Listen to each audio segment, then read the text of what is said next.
Everyone. I'd like to welcome our guest today, Lee Anderson. Lee, it's great to have you on today. How are you? I'm all right, my friend, and thanks for having me on. I'm looking forward to it. I mean, you've been doing really some amazing things recently. We're seeing you sort of regularly on news channels, and it seems like you're becoming more and more popular. I know our membership are big fans of yourself. Let's take it back and let's talk about how you actually got involved in politics and where it all sort of started for you. Well, I mean, mine's a strange journey, Sunil, because I was actually 10 years ago, or just a little bit longer than that. I was working for Citizens Advice Bureau in Ashfield, where I'm from, where I now represent. And when I was working there, the Labour MP at the time, Gloria Di Piero, came for a few visits and invited me to go and work for her in the constituency office, which I did. I was a Labour Party member at the time. I'd always paid my subs, never got involved. And I'm an ex-coal miner. I'm from a coal mining area. All my family worked in the pits, and we were all Labour voters. We just paid our dues and just got on with it. We never really got involved or scratched beneath the surface. And it was whilst I was working for Gloria, I actually discovered for myself firsthand what the local Labour Party was about, and then the National Labour Party. And I didn't like what I saw, to be honest. But I saw, sometimes when you've got a mortgage to pay, you've got a family to keep, you need your job, and sometimes you do a deal with the devil just to keep a roof over your head, which is what I did.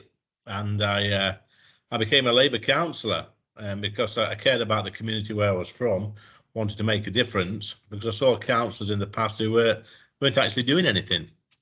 So I had got elected. I thought, yeah, well, this is good. But it was the Labour group was constantly on my back.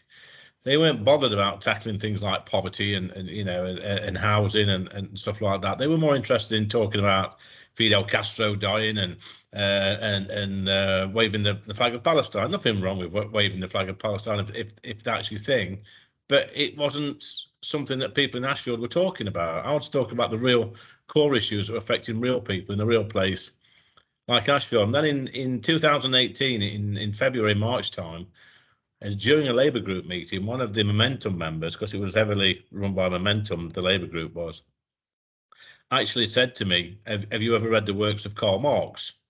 And I says, well, no, I've not read the works of Karl Marx, and I'm never likely to. And he said, well, why don't you off then and join the Tory party, Tory boy? So I said, you know what, that's not a bad idea. So I did. I joined the Tory party 2 months later, 3 months later. And then within 18 months of getting that great career advice off the Labour Party, I was their MP in Ashfield. So it all happened very, very quickly for me. And joining the Tory party when I was politically homeless was the best thing I ever did, because I actually found out that they weren't nasty Tories that get the shotgun out and go shooting peasants at 5 o'clock in the morning. These were real people with real beliefs. Aspiration runs right through the veins of the whole of the Tory party, no matter which wing of the party that you're in. It's all about aspiration. It's all about hard work. It's all about having a goal. It's all about having your children do a little bit better in life than what you do. These are great goals. These are all great conservative values, which, by the way, we were brought up with these values in a Labour voting household in the 70s and 80s, in a coal mining village, but we just happened to vote Labour. So it took me about 35 years to find out what the Labour Party was all about and what the Conservative Party was all about. So, I've not been to Eton, I've not been to college, I've not been to university, I've not been to SPAD, I've not had a career here, I've not done all that stuff that other people have done. There's nothing wrong with that. We all come from different areas. So mine was leaving school, becoming a coal miner, working at the Citizens Advice Bureau, being in the Labour Party, working for a Labour MP, being a Labour councillor, and then becoming a Tory MP. So my path is slightly different. I'm glad I took that path now, because when I speak in the chamber, I can speak with conviction. The Labour Party hate me getting up in the chamber because they know I can see through them. I know what they're all about. 5 million people voted Conservative for the first time at the 2019 election, and I was one of them. Amazing. I mean, there's lots to decipher from what you've said there. I'm going to start with your town. I think what's so refreshing, me watching you, and I know many of our members feel the same way, is you can tell you speak very passionately about it being your town, the area you're from. And it's not something that we often see a lot at the moment in politics.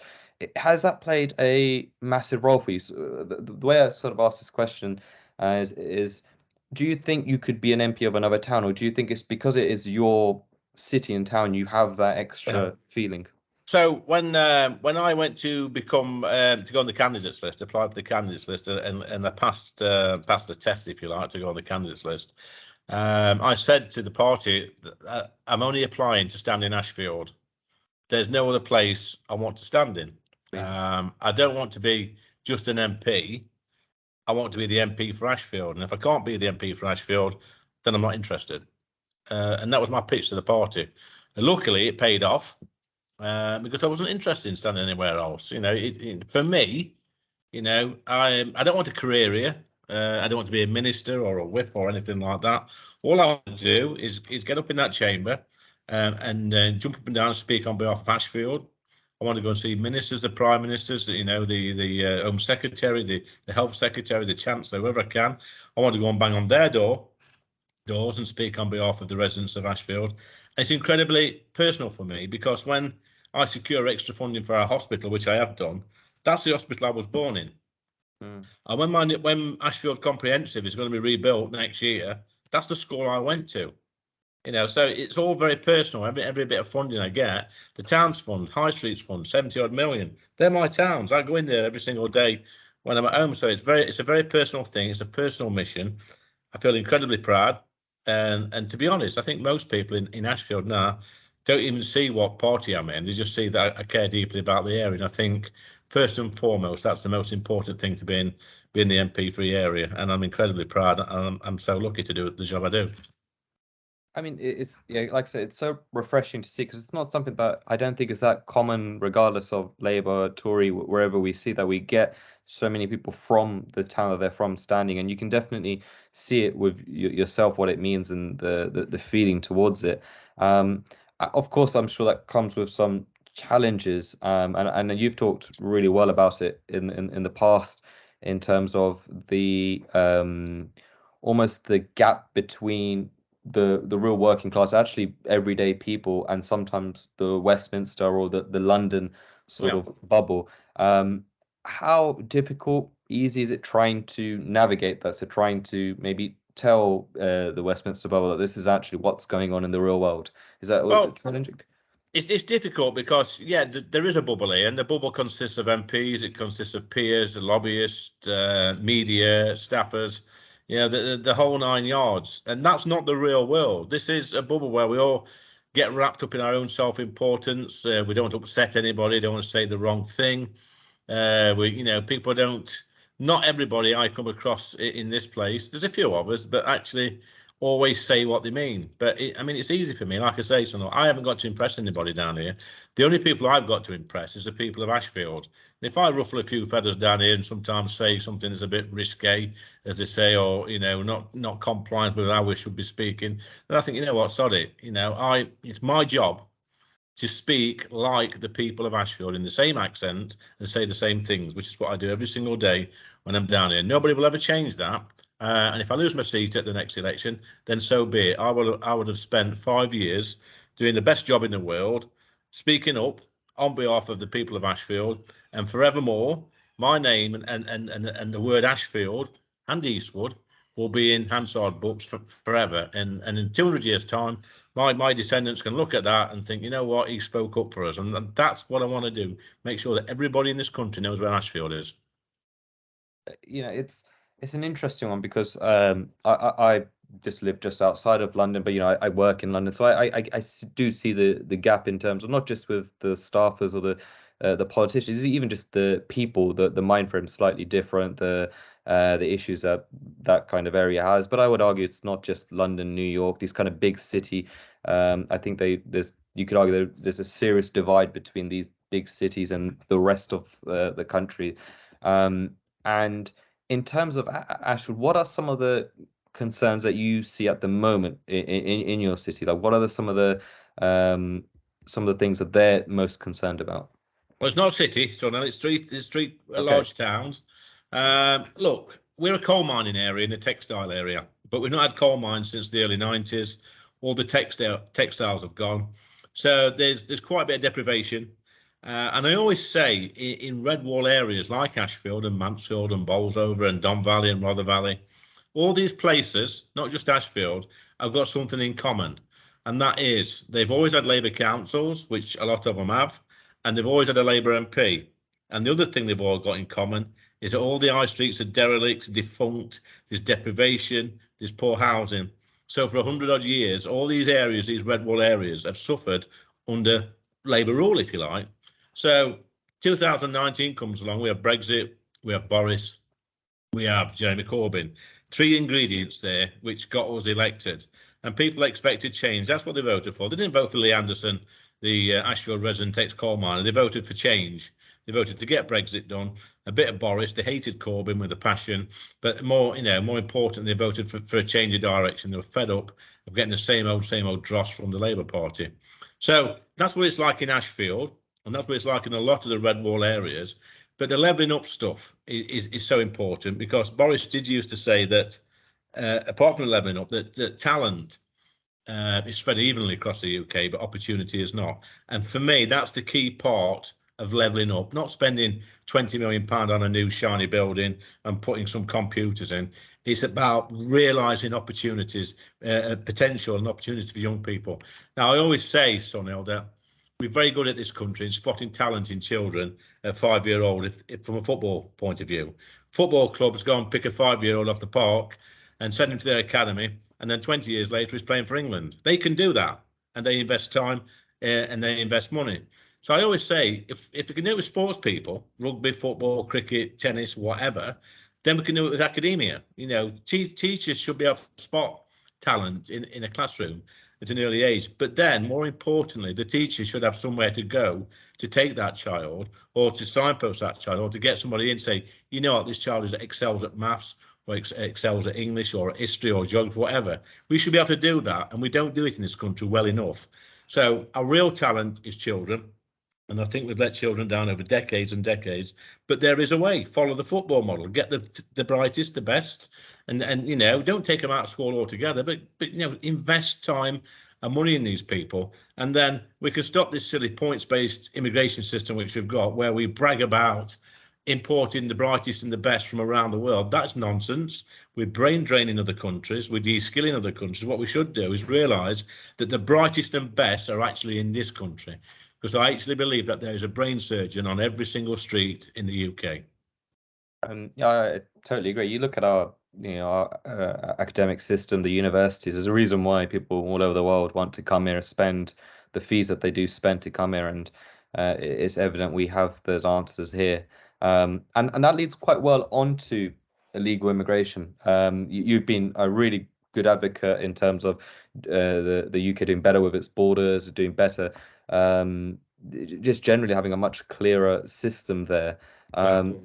Is that, again, because it's hard to understand what exactly, from where I'm from, being in and around near London, it's probably nowhere near talked about the same as it is from your area. Is that a concern for a lot of your residents?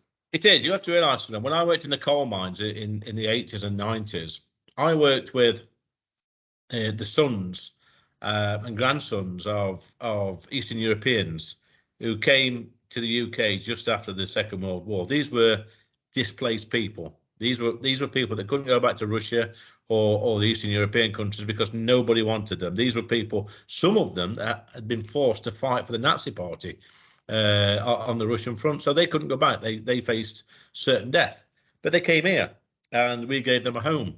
And they worked hard in the pits and in the building trade and stuff like that. Met English ladies, got married, had children, and grafted. And I always remember they were so incredibly grateful that this country had given them a home, because they had nowhere else to go. And that makes me feel incredibly proud. Now, I've just spoke to another MP about an hour ago, who's just come back from Bangladesh, and he's been to a refugee camp there. And he says the desperation and the suffering from them children and women and men is awful to see. And we've got a situation at the moment where we're seeing tens of thousands of young men, a lot of them Albanians, coming illegally over the channel Yet we've got women and children in places like Bangladesh that really do need our help.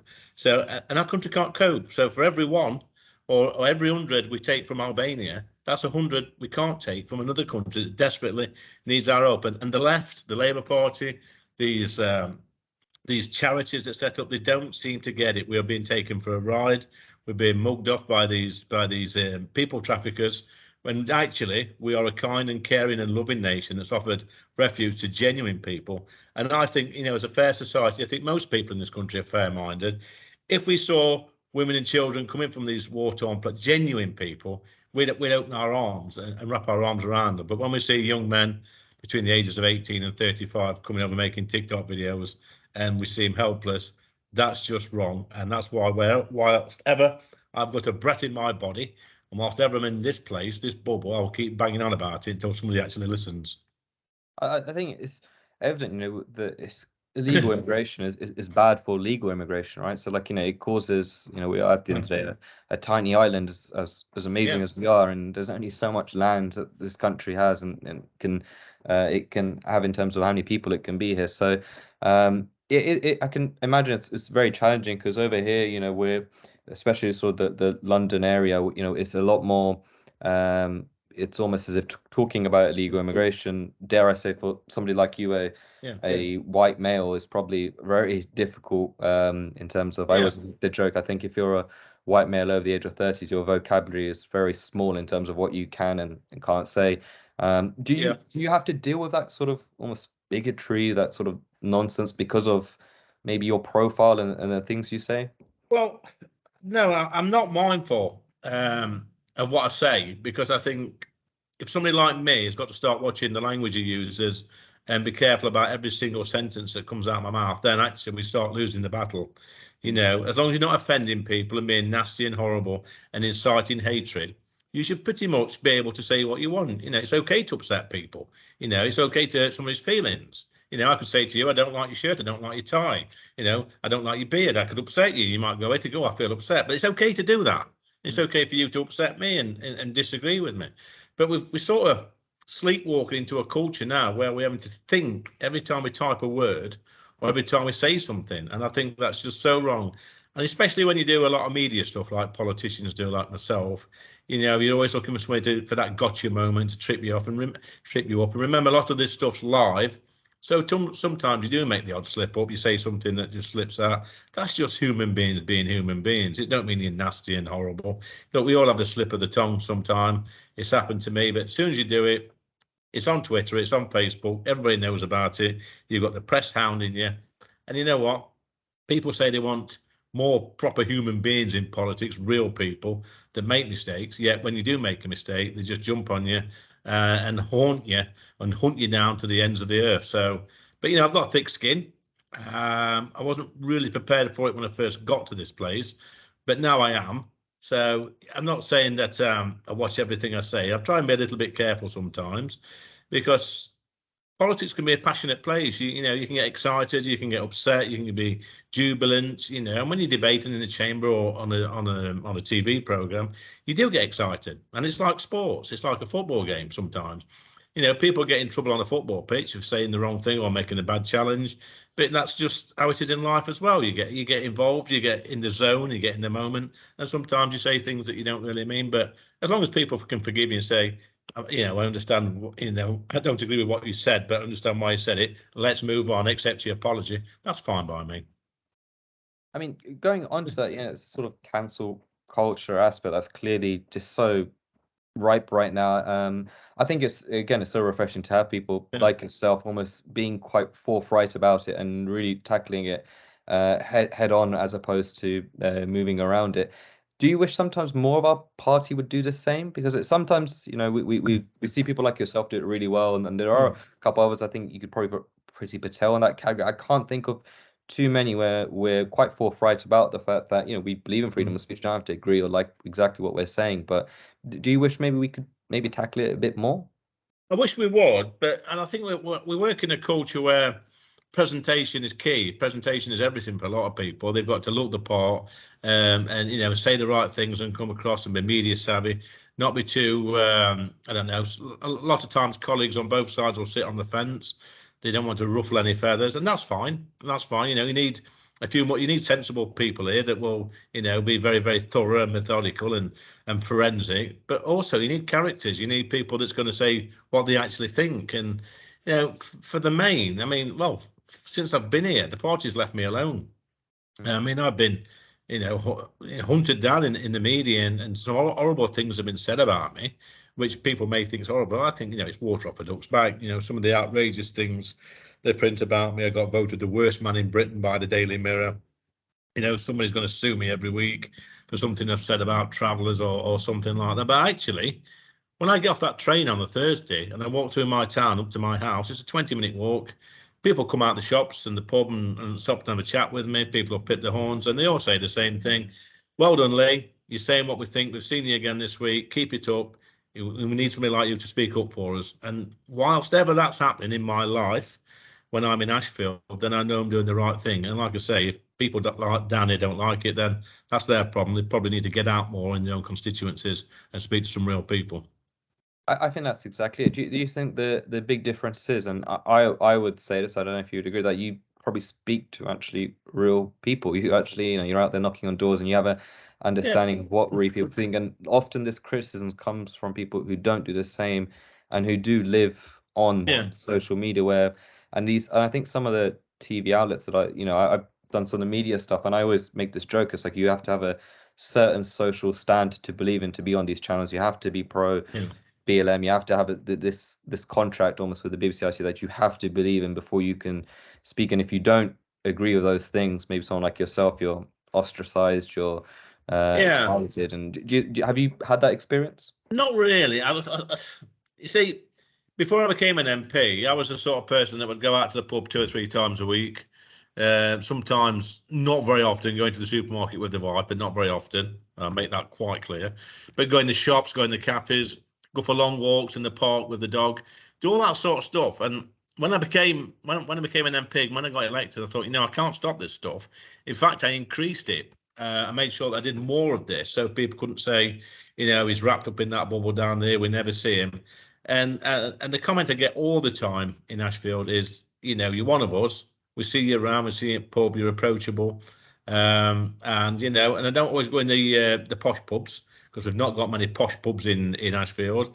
You know, some of the pubs I do go in, they're the sort of pubs that just a few years ago, they were sweeping the teeth up off the floor. And that's the sort of, you know, and I think it's important that I go in these pubs and the nicer pubs and the cafes and restaurants, because wherever I go, I get recognised and people want to come and speak to me and they'll say nice things. Sometimes they'll have a pop at me, but that doesn't happen very, very, very often at all. So it's about, you know, loving the area that you represent. I think it's about, you know, actually representing people. And I think it's much easier for me, so now, to represent the people of Ashfield, because that's where I'm from, and I've never lived more than 5 miles from where I was born. And you know, a lot of my old schoolmates I would see, you know, on a weekly basis. I go to the football, I get recognised in the football matches, and people come up to me. You know, 10 years ago, if a Tory MP had gone in these pubs or gone to these football matches and stood with the fans on, you know, not in the corporate part, with the proper fans, which is what I do, they'd have probably got hounded out the ground and chased down the street. But no, that don't happen now. Going sort of forward at the moment, if we go sort of to national party politics and the stuff that's we're seeing more on the news, what are your thoughts for this year? Obviously, last year was quite a turbulent year in terms of everything that had happened. And what's your feeling going? What's the sort of mood around for yourself in terms of what the next 6 to 12 months? Okay, so I think after the soap opera of last year, it feels like we've got a little bit of stability now. It feels a little bit boring. It's not like a soap opera anymore. But actually, you know, I voted for the Conservative Party for the first time in 2019 when I was actually a candidate. And a lot of my voters in Ashfield voted Tory for the first time. And a lot say to me, well, we voted Tory, but you've not actually been very Tory at all. And, you know, we can look at COVID. We can look at the war in Ukraine and stuff like that, which let's be honest, it has affected us. We can't get away from that. We've got massive inflation. People are struggling with the energy bills. But I don't always buy this cost of living crisis that we keep hearing about on the TV each morning. I said to some constituents this morning before I got on the train, if we didn't watch TV, we wouldn't feel destitute. A lot of us wouldn't, because the business I went to this morning is a sandwich shop, and the owner said to me she's never been so busy. Business is booming. She's bought a new car. She's got a new van. She says, can't keep up with orders. And it's same with the cinemas. They're sold out. You go to the cinema, you can't get a seat in. The football matches I go to, sold out. The pubs are going absolutely rammed. You go to the airport. I went on holiday in last September. The airport was absolutely rammed. So there are people still in this country got a lot of money to spend, and they are spending it. I've just come back from the Lake District, Windermere, the weekend, freezing cold, raining, rammed with people spending money. So, the MSM are telling us, we've got no money, when actually a lot of us have. And the ones that have got plenty of spare money need to get out there and start spending it to help boost the economy. So I think what we've created in our society is and I use this term quite often, poor me syndrome. Lots of people feeling sorry for themselves, when actually it's still the best country in the world to live in. One of my good friends, Matthew, he's from India, and he came here several years ago with nothing really in his pocket. He's got a shop, and he owns 2 pubs. And he says to me, this is the best country in the world to come, because if you work hard and do the right thing and obey the law, he says you can pretty much have anything you want, but it's all down to graft and aspiration. And we forget that sometimes in this country. I think it's so true. I think this victim culture is definitely eating away in our society. And look, I've got 2 immigrant parents, and it's the same for them. You ask them the opportunities this country gives you, they will tell you this is the best country. You can go from being absolutely really poor to living in a nice area outside of London, raising 3 kids, and you'll be fine. So I think we sometimes forget about that. And going back to the cost of living crisis stuff, because obviously, like I said, it's always on the news and on the media. Do you also think that's representative of the kind of people now expect more from government? And what I mean by that is, and I think I was a bit worried about this when the COVID restrictions started, and then they carried on, where I think in some ways it's had almost a knock-on effect where people just expect so much more from the government. The government should fix it. The government should do it. It's the government's job. As opposed to maybe 5-10 years ago, you would have just been, it's on you. It's on Lee, the father, Sunil, the resident, to go out. And do you think that's a shift you're seeing now? Yes, I think so. And I think COVID has a lot to do with it.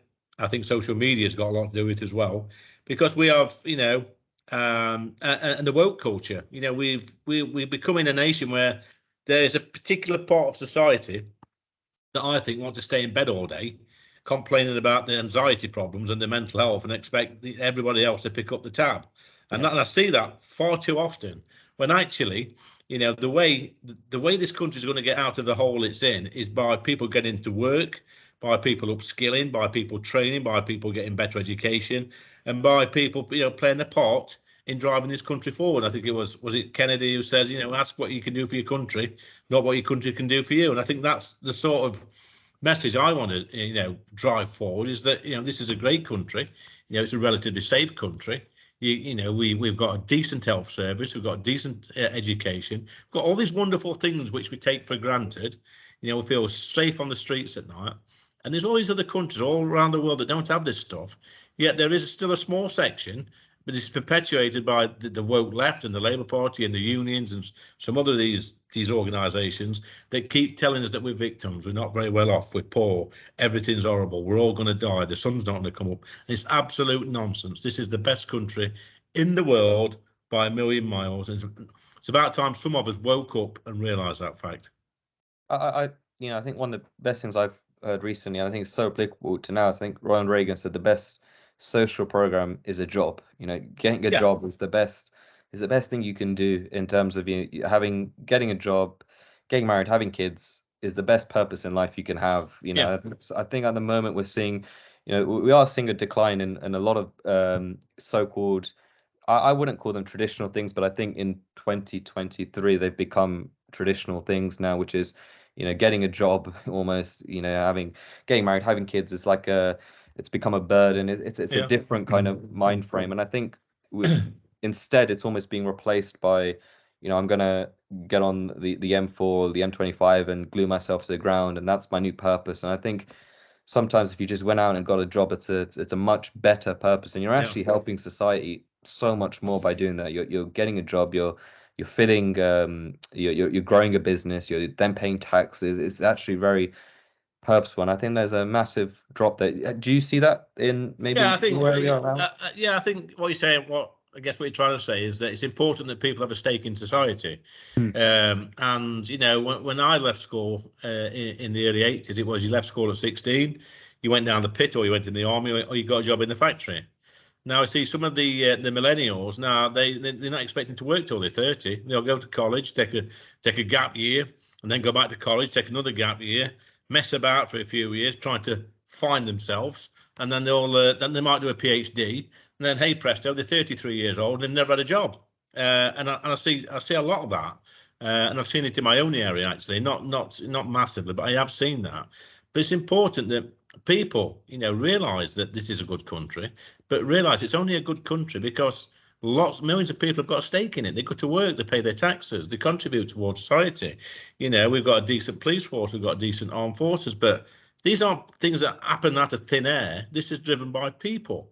You know, when people say we have got a problem with the education system or NHS, this is the solution is people. It's to put more people in these places. It's not to waste money and keep throwing money. The solution is our best natural resource, and in our country, it's people. It always has been, and it always will be. But we have got this culture, just a minority of people that, for whatever reason, think they don't have to play a part in society. They don't have to have a stake in society. But what they are really good at is taking from society, and that's what we need to stop.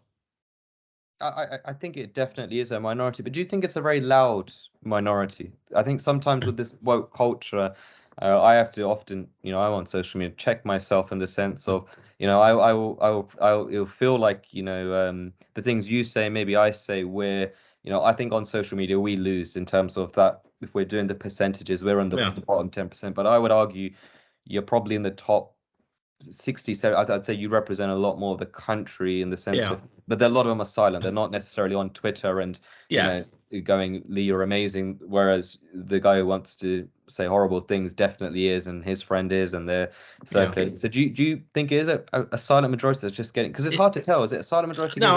I think I've always said, Sunil, that the silent majority have the loudest voice on ballot at the ballot box. Now you look at social media, you can look at it and look at Facebook, which I'm quite active on. I'm only just joined Twitter, by the way, but I've been very active on Facebook. And people on there that follow me are a lot of pensioners on there, old people, old women that sit there. I mean, I've been around to a lady's house. She's 95. She's got a little tablet out. She follows me. She never comments. She never says anything. She never likes anything. She just follows me. And she likes to follow the diary of my life, which I put on social media. And she's a big supporter. And there are millions of people like this up and down the country that will go on there and never say a word, ever. You know, but then you've got the minority who always going to attack you, they'll troll you, whatever. But believe me, they are not the majority. You know, the silent majority, like I say, they might be silent, but when it comes to election day, they've got the loudest voice because they can go there and get their own back. Yeah, I mean, I've seen you talk a lot on DB News. You've talked a lot on various news channels about sort of woke culture. What, you know, on a slightly lighter topic, what would you say is the funniest or the most bizarre thing that you've had to talk about in 2022, 2020 that you would have thought maybe 10, 20 years ago? There's no way I'd be talking about that on national TV. Well, yeah, you stumped me there, mate. Because there's that many to choose from. It's so ridiculous. You know, we was talking about in the chamber last year the NHS woke alphabet. Okay. Yeah, and then we see the NHS spending over £1 million on national or worldwide pronouns or rainbows and picnics events and stuff like this. And then, you know, we see our police force with handing out rainbow laces and, you know, all this nonsense when we keep beating ourselves up in this country. We keep telling ourselves that it's a minority again, that we're racist, that we're homophobic, that we're all these horrible things, and we're not. Yes, there is racism. We know that. There's homophobia. There's all sorts of nasty things going on, but it's a tiny, tiny minority. But what we're very good at in this country, well, what the minority are good at in this country, the left, the unions, and a few fringe groups, they're very good at telling us what bad and nasty people we are, and we're not. We are a tolerant, kind nation, and it proves that by how many people try and get to this country on a weekly basis. Literally thousands want to come to this country, and they want to come here. Why do they want to come here? Because they know we are sometimes a bit of a soft touch. We're a good country, we're a safe country, and we're a welcoming country.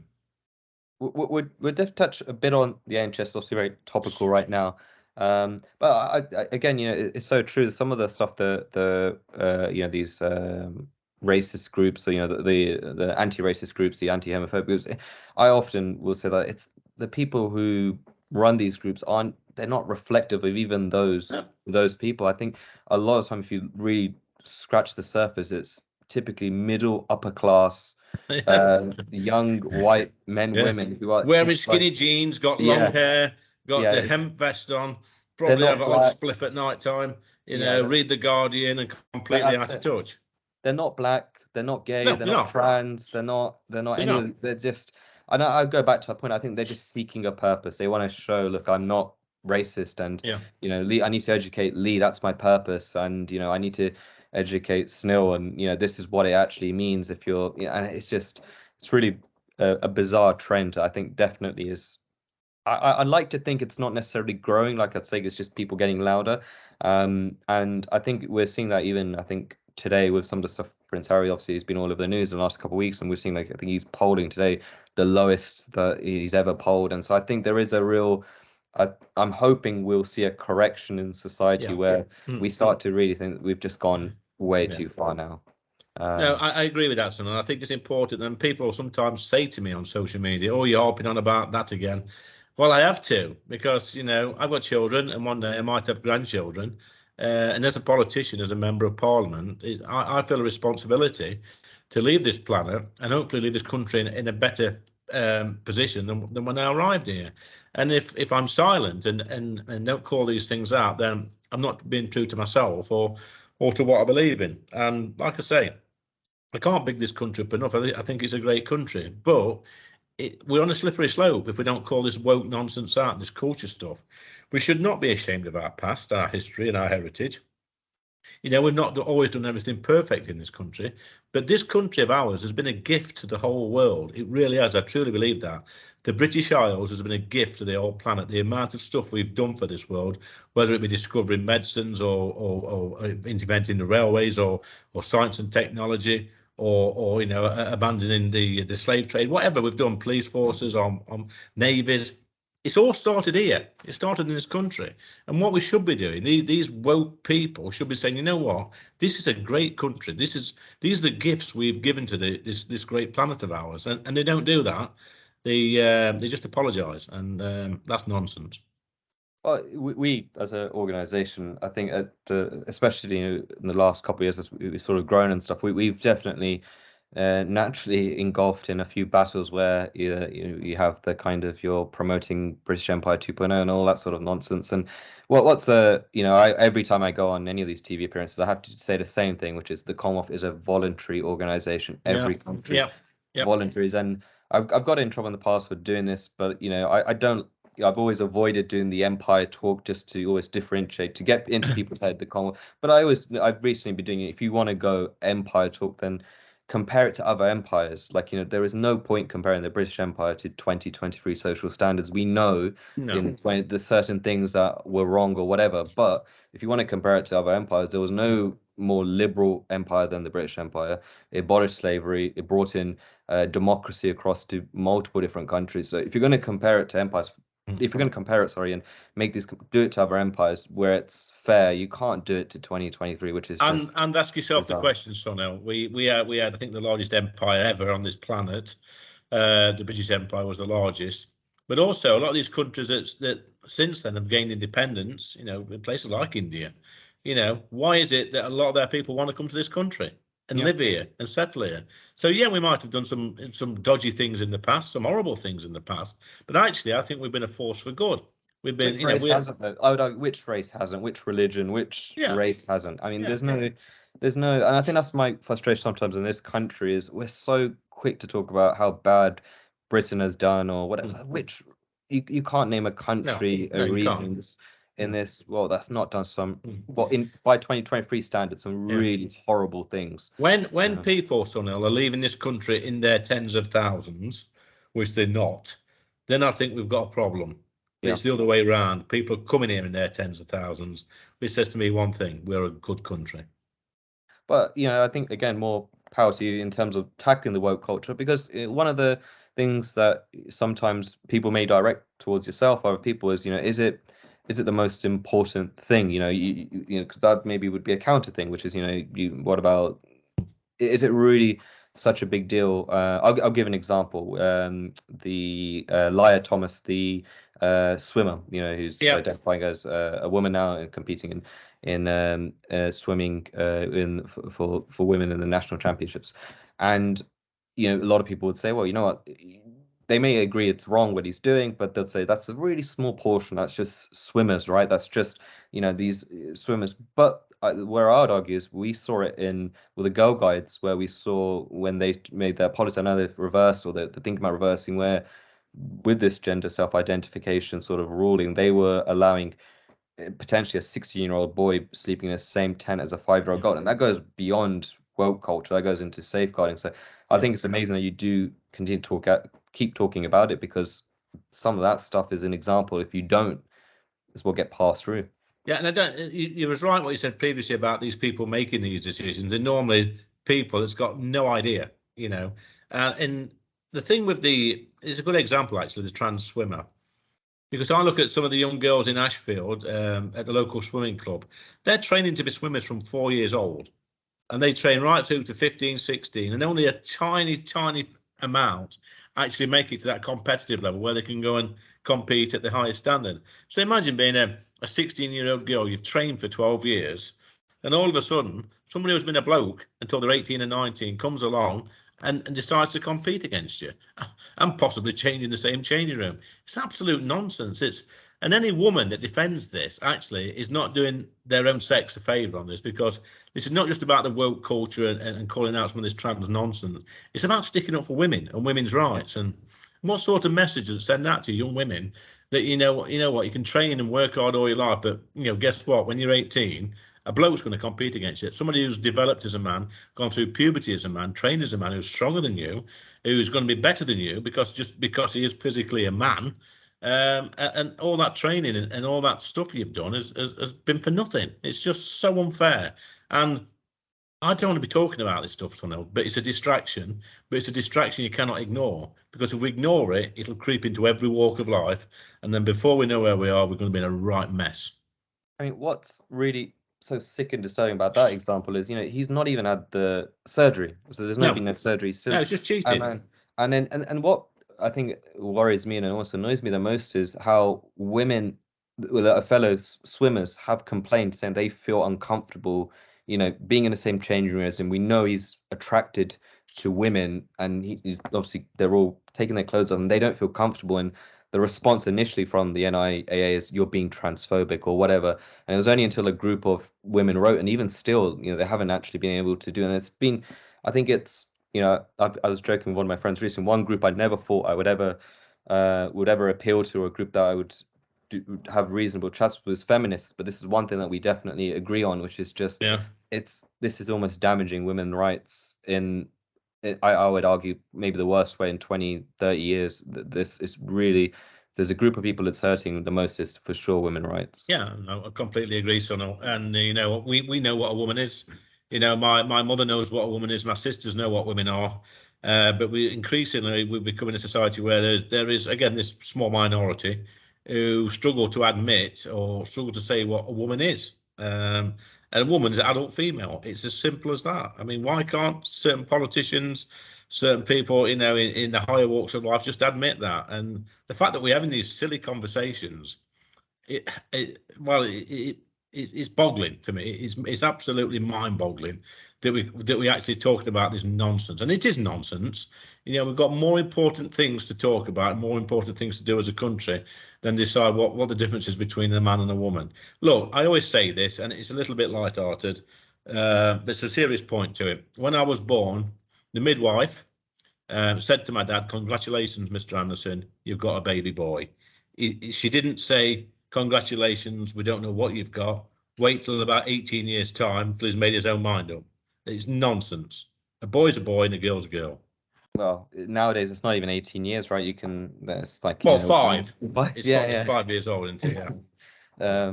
But yeah, so going on to sort of more, positive notes, like talking about, your role and stuff, and you've been an MP now for 4 years. There's probably, election you'd presume in the next year or two.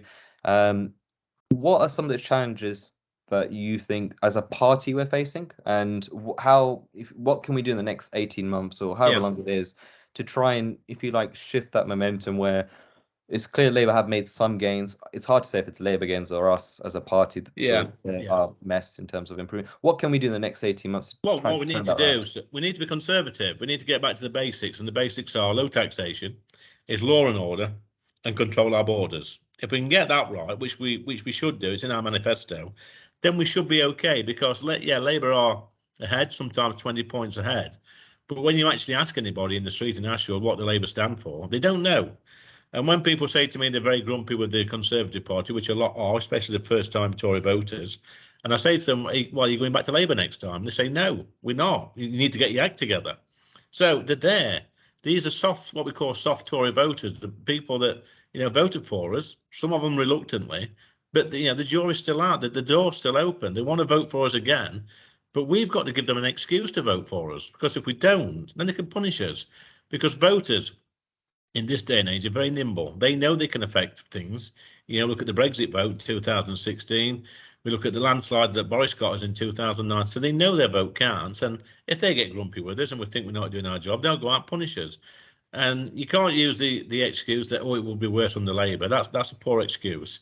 The excuse has got to be, is you're better for the Conservative government. We're better with the Conservative Party, who stick to their core principles of low taxation, law and order, and controlling our borders. And like I say, aspiration is the main thing. And we can harp on all day about the levelling up money, average record amounts in Ashfield. But I tell you what, you can spend £100 million in Ashfield. That doesn't get me an extra vote, not one single vote. But what does get me extra votes is to make sure the schools are okay, the waiting list at the hospitals down, and people's got more money in their pockets, and they're not switching the news on at night time and seeing 10,000 Albanians coming over from France. It's that simple. How do we become more Tory? Because one of my, I would say, big issues in the last maybe 3-4 years, there's been very little that's been conservative about what's going on. And it seems like whenever, I don't want to go into the whole Liz Truss of it, but whenever we try to remotely be conservative, it just seems like there's an avalanche to push that back, whether it's Remainers or whoever. Like there just seems to be, it just seems almost impossible to even be remotely conservative. That's I don't see. I think the problem is, Sonel, and it's not just our party. I think people at the top are too scared about the front page the following day. They're too concerned with what's on social media and what people are saying about them, and bad press and stuff like that. And I said to colleagues when Rishi announced his 5-point plan, I think it was last week, he did it. I thought he did pretty well in his speech, and then he put himself in front of the UK media and got slaughtered by the media. It reminded me of the days back to the COVID presentations, the nightly briefings. And I said to colleagues, he'd just walked off and just done his presentation and then gone to number 10 and done some work. Oh, you can't do that because we've got to answer questions. No, you haven't, because these aren't questions that my residents are asking, my constituents. These are questions what the left-wing media, the Guardian readers, the BBC, all these woke nonsense people, these are the questions they want to use to embarrass the government. Just walk away. Don't U-turn. Don't pander to professional footballers. Tell them to clear off. Call out the woke nonsense. And if a TV channel's giving you a bad time, like the BBC were all the time, stop doing it. Go on another channel.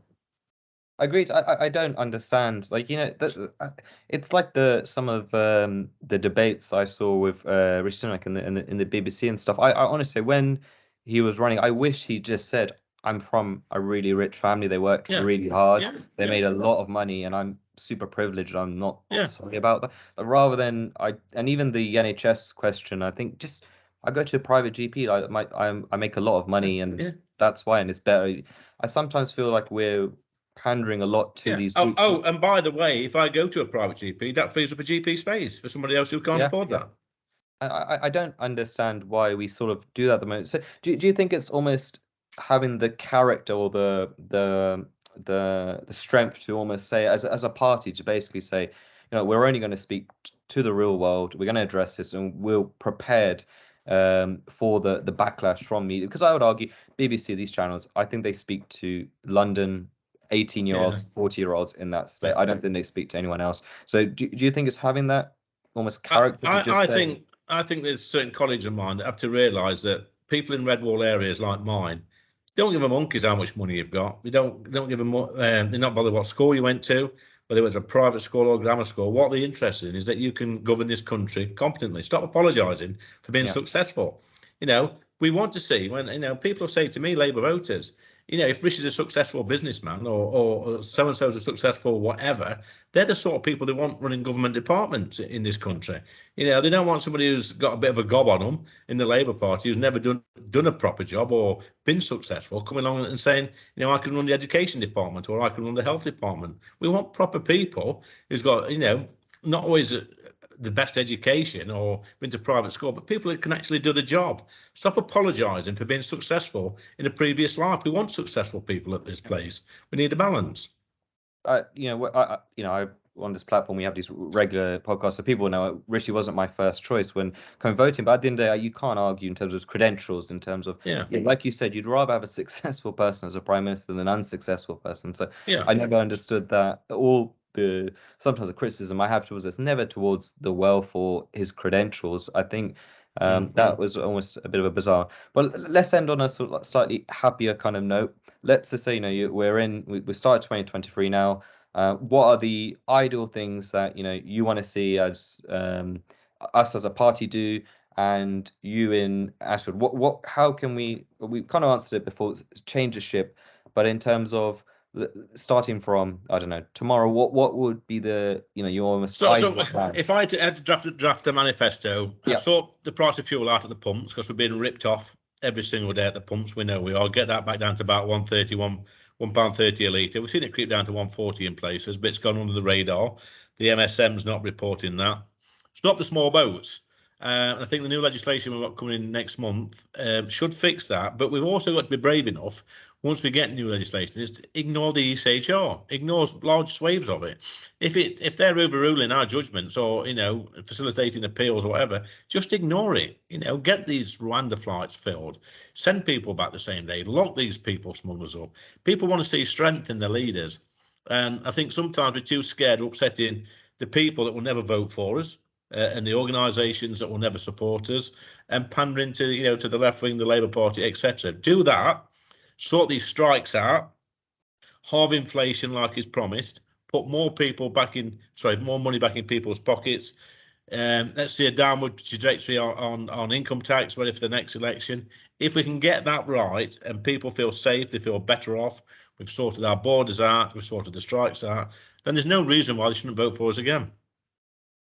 I think that's a good way to end this podcast on. Thank you for your time today, Lee, and hopefully we'll do one of these in person. Okay, mate. No worries.